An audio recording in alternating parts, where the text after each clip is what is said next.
Welcome back to the Transform Your Mind to Transform Your Life video podcast. This is Life Coach Myrna Young, and you are listening to Transformation Fridays with Coach Myrna. Today, I want to talk on the topic, what to do while you're waiting on love. And we are going to look at the book by Iyanla Vangant, the book that's called In the Meantime.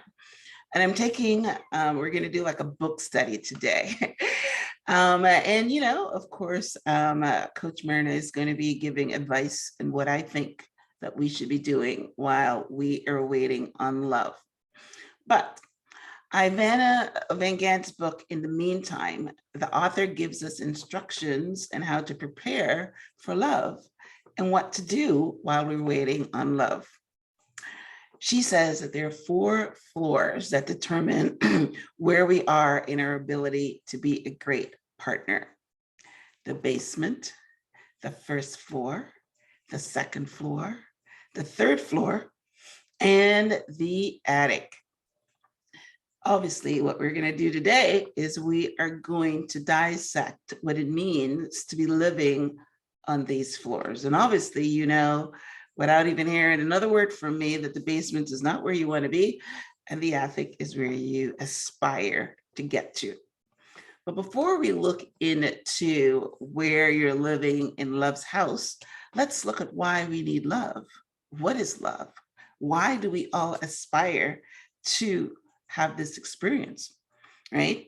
So because life is about love. Love is the only true meaning of life. And if you've lived life and you've missed love, then you haven't really lived, right? They say it is better to have loved and lost than to have never loved at all. So you want to have that experience. It takes you from the body to the spirit, because love is spirit, love is energy. And this body that we have is just matter, okay? So being alive means that we are occupants of love's house. Whether you're living in love or not, you're occupants of love house. And we are accountable to love's rules because it has rules.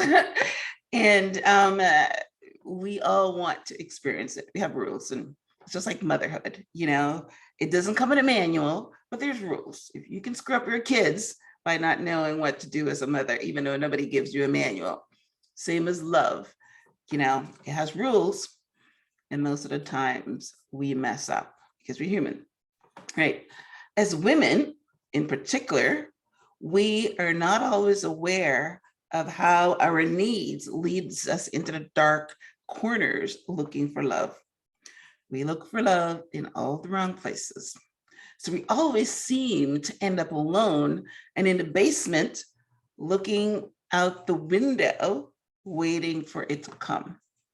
That seems to be our experience, because when you're looking for love in the wrong places, guess what? You're not going to find it. What you're going to do is find the heartache.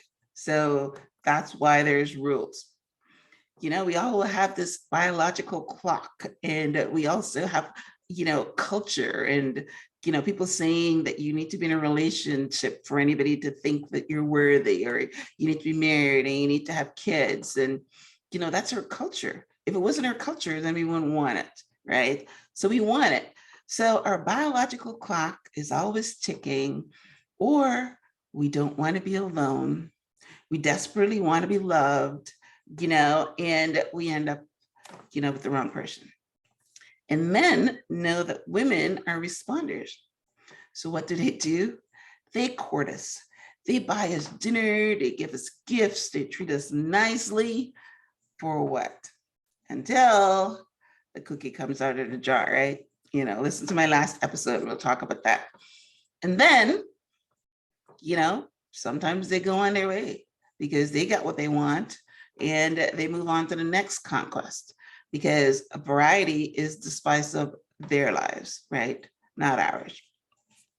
So while you're in the meantime waiting on your next relationship, you have to know where you live, and you have to become aware of what you need to work on, so as that you can move up to the attic. All right, so let's start looking at these floors. Start off the basement, right? In the basement of love's house, your house needs cleaning. The basement is where you throw all the stuff that you don't want. There is dirt and clutter everywhere. It is time to pick up, sweep out, get rid of the old, useless, worn out stuff that you've been hanging on to. You need to get rid of your baggage because that's what makes you be in the basement. You got all this baggage, you got this luggage that you're carrying around on your backs, right?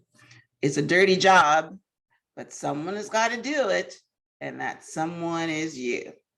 You can't play in a dirty basement. Most basement dwellers become angry and resentful, blaming others for their misery. How many of you know that victims have no power? You and only you are responsible for the choices in your life. If you went after that man, even though you know he had a girlfriend or he had a marriage and you ended up being in the basement alone and hurt, it's a choice that you made. You can't blame him. You made that decision on your own, right? So stop blaming others. Unfortunately, victims of love can never seem to find anyone to love them the way they want to be loved. They're always being cheated on, treated badly, used up, and dumped. Because they go into it with a need. They go into it needy. And when you're needy, someone's always going to take advantage of you. In relationships, basement dwellers are obsessed with issues related to survival. They hang on to people in order to survive. A battered spouse lives in the basement.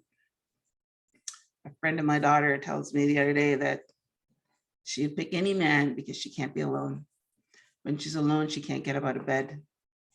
So that's a basement dweller, right? You take the abuse because you need a warm body or you need somebody. Whatever it is you need to be with a man. So it's never going to end well, right? So what do you do if you find yourself living in the basement? This is a coaching show. I'm going to tell you what you need to do. You need to take back your self-respect and set up boundaries and how you want to be treated, right? Throw out the baggage that you've been holding on to. I know that you collected it and stored it up from the hurt all the way back to your childhood and what every man has done to you. Now it's time to talk to a therapist or a coach and let them go, right? See them as colored balloons and they're floating away. You have to deep down, reach down and throw them off your back because you're going to be like a hunchback, hunched up with all that baggage and all that stuff. You need to throw out your baggage and your dirty laundry because if you don't, you will take them into your next relationship and it would also end and you will also be in the basement again. All right. So that's what you got to do for the basement. All right. Now the first floor is a little better. You're moving on up. But like I said, you must know the rules if you want to play the game. You are the love that you seek. That's one of the rules, right? You are the companionship you desire. One of the rules, right? When you live on the first floor of love's house, you are still occupied or preoccupied with physical love and satisfaction. You are still asking yourself, why aren't I pretty enough, desirable enough? Why isn't anybody loving me? Why can't I find a man? You feel incomplete and worthless.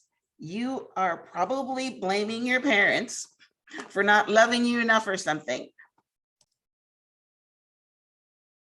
You have to make self-care a priority. So tell yourself you can't find anyone to love because you are not thin enough. You have to change that because how many times do you know that men still love overweight women?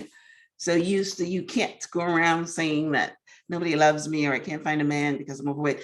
And even if you are overweight, what do? When you look in the mirror and you see something you don't like, you and only you have the power to change it. Do the work, right? But what I want to share is whatever you project is what men see. It is part of your aura, and it's not attractive, because when you lack self-confidence, you become a magnet for unavailable men. You know, they can pick up on the fact that you lack self-confidence, and guess what? They just want to hit it and quit it. So you are the perfect person for them to hit it with, right? So there's also, your mindset and how you think when you're on the first floor. And Iyanla shares a story in her book about what love on the first floor looks like. And this is the story. This male couple was very much in love. They were the perfect match for each other. The problem was that one of them was living as an openly gay man, and the other was living in the closet. Not only was he living in the closet, but he was living with a woman and engaged to be married. This is so sad. I shouldn't be laughing because this is really serious stuff, right? The openly gay partner kept pressuring the other one to tell his fiance that he's gay and move in with him, right? He pressured and pressured. And then finally the guy says, all right, I'm going to do it. I'm going to go home and I'm going to tell her that I'm gay and I want to move out because I'm in love with someone else. So he goes home to do that. And what does he find? He finds his mother weeping like crazy in the living room because some uncle had died, and the uncle had caught AIDS from a gay person, and she hated all gay people, and he decided that he couldn't do it. So the other guy is home. Listen, women have been there, right? This is just a story about gay people, but women have been there, right? So he's there with the champagne, and he's there waiting for this person to move in, and he's there celebrating, and he didn't even get a call. Didn't even get a call. The guy said, you know what? I can't tell my fiance that I'm gay. I can't break my mother's heart. So what did he do? He just discarded the person that he was supposed to be in love with. And this person sat around, very hurt, very upset that the person that he loves decided to live a lie other than to be with him. But the author asked the question, why did an openly gay man fall in love with a man in the closet? Not only in the closet, but living with a woman and engaged to be married to this woman. The same scenario plays out all the time with women who fall in love with married men. As I'm telling this story, I'm actually in the place of a woman that's doing the same thing. The man comes to her and says, oh, I don't love my wife. I'm only there for the kids. And, I'm gonna come with you. And every month or every time he says, I'm gonna leave. Oh, my daughter is doing something and I have to wait until she's gotten here, or my wife is sick and I have to wait, but they have no intention of leaving. And you just sit there and wait. And then finally, either you give up or he stops seeing you, whatever. But then why did you make that choice? Why did you go with someone that's unavailable, hoping you would be the person that's going to lead him out? No. Subconsciously, you're sabotaging your life because you are hoping that someone does something that is out of your control. So you're sabotaging your life. So that's what love on the first floor looks like. You're not necessarily in the basement, right? But you're not making the right choices. You don't understand the rules.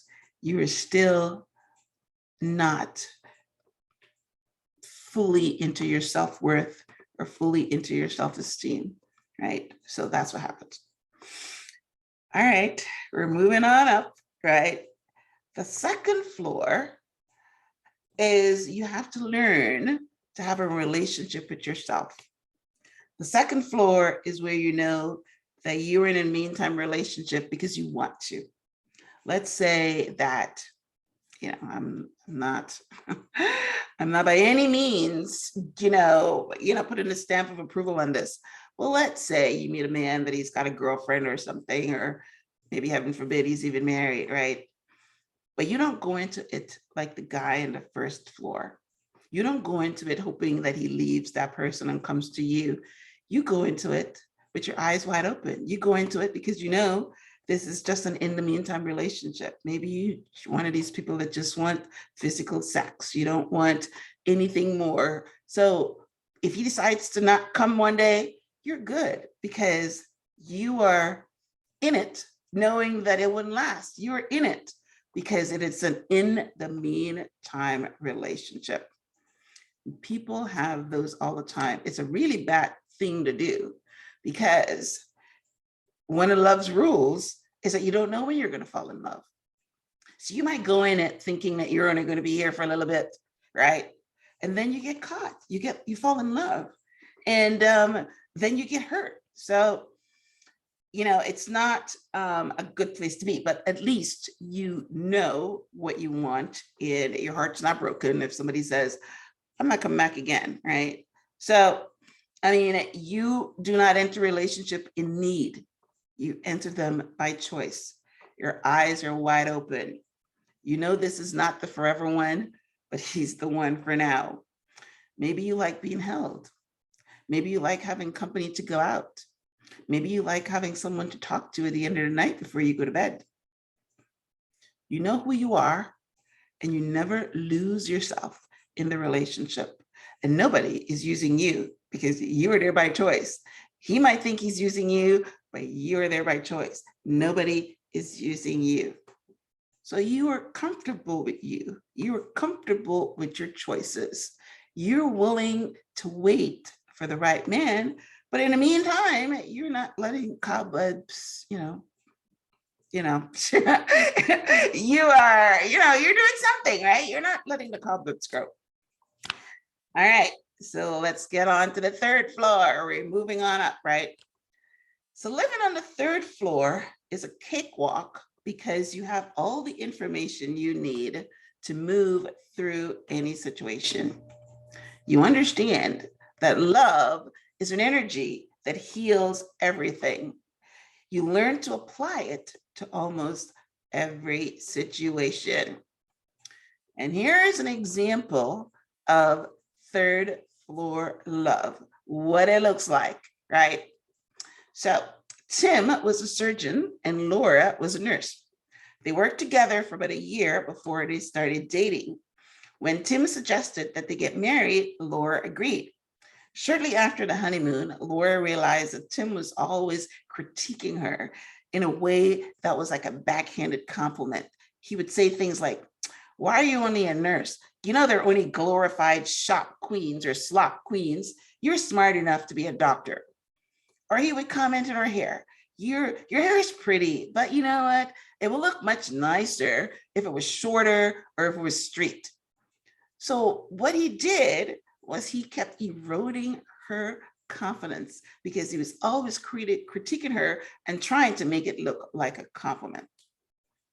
Then Tim, because he obviously was one of these controlling men, decided that it was time for her to get pregnant and decided to throw out her birth control pills because he was a doctor, right?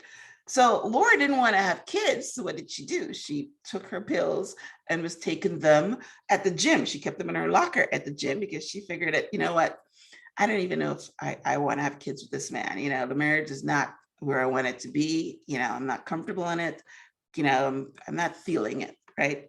So then one day, like his good old self, he comes to her and says, what's wrong with you? Why can't you get pregnant? It's been 4 months and you ain't pregnant. What's wrong with you? And she couldn't take it anymore. She blurted out. She says, I don't want to have kids for you. I don't even know if I like you. You're just like my father that controlled my mother all the time. And he was shocked because she was one of these women that pleased all the time. She didn't say what she wanted. She didn't say what she needed, but she was living on the third floor. She knew that she didn't want to have kids for this man because she didn't know if she liked him, right? She didn't like their marriage. So she said to him, you know what? I'm going to take 3 weeks. I don't want you to call me. I don't want to talk to you. I want to understand if I want to stay in this marriage.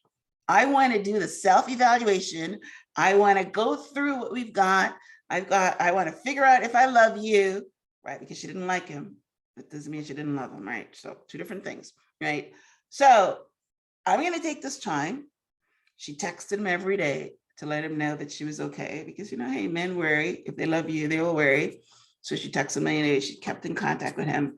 And the end of 3 weeks, she came back and she told him what she wanted. She told him how she wanted to be treated. And guess what? He agreed.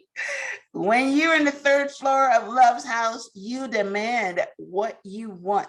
You just don't take the scraps. You say, this is what I want to be treated. And if you're not with it, then get to stepping.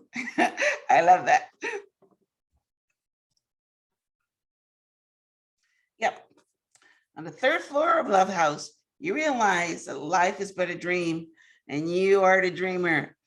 And as the dreamer, you know that you can change any scenario anytime you wish. You demand what you want. You are able to change the scenario. You are not a victim.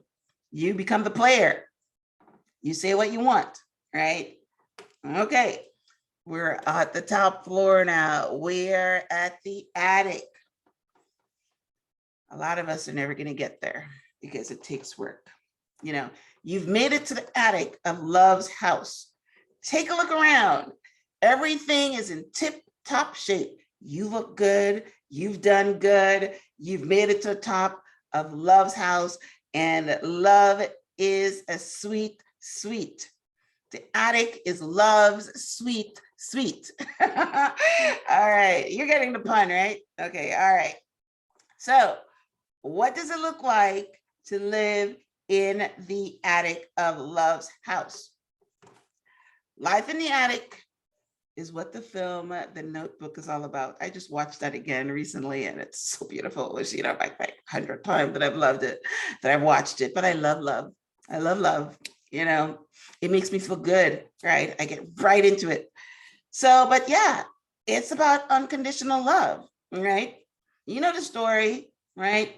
They loved each other at 17. The mother wanted the girl to love somebody that was rich, and she left him, and then she came back and they fell in love. And the story was being told from, she's living in a retirement home where she has Alzheimer's. She doesn't know him. She doesn't know her kids, but he knows her.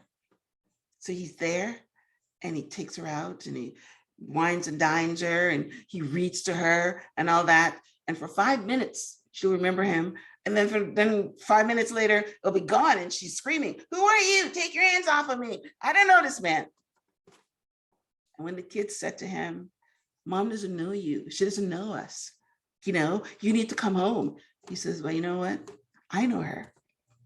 That's what the attic is all about. It is unconditional love. It is love that does not see color. It does not see status. You love the person, like I said, even when they don't love you, even when they don't know you anymore. It is where Jesus lives. It is where Buddha lives. It is where the archangels and the healers out there to tap into infinite energy lives. It is the realm of the spirit and the highest level of the mind. It is where you want to live. But like I said, a lot of us is not going to get there because you need work. You need to do the work to get to the attic. But all I want you to do is make sure you're not in the basement, or maybe not even the first floor. Even if you don't get to the attic, right? You got to move up from where you are if it's not working for you. Obviously, if it ain't broke, you don't need to fix it, right? I wish for you to live not in the basement or even in the first floor. So if you've listened to this episode today and you make a connection, because you always listen when you're hearing something that's about you. So if you heard something that's about you and it registered, that's what I want. I would like you to be aware, because awareness is the first step to change. You can't change anything if you're not aware of it. So I hope I gave you something to think about.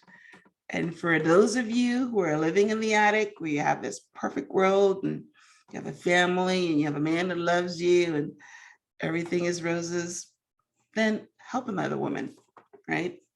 Be a mentor to somebody and share the love.